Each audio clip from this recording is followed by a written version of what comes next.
Hey guys, welcome to Scale Model Alberta, where everything's made up and the points don't matter. Just like my marriage. Anyway, we have here the Tamiya M8 Greyhound. This is such a typical Tamiya kit. I swear you throw a bottle of glue in there, shake it, and that'll pop out. Zero fit issues. Zero fill needed anywhere. Just build it. It's so refreshing once in a while just to have a nice, simple, easy, quick, clean build. And it is. She's pretty stock. Now what I've added onto this M8 is just some stowage. It's actually extra it's stowage specifically for the M8, and I didn't even use half of the stowage that they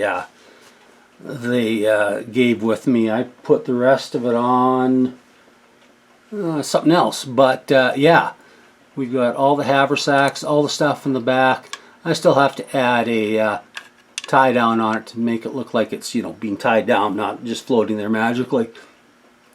But no, this is a really good kit.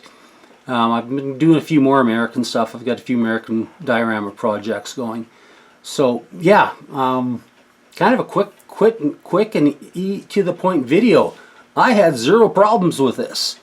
I did drill out some of the gun barrels on the 50 and the 30, and I think I just cleaned up the gun barrel on the kit. It was still pretty good. It was a one-piece barrel, so there's absolutely no issues whatsoever with it. What can I say? Tamiya goodness. Quick and easy. Anyway, thanks for watching, guys. Take care. Have a great day.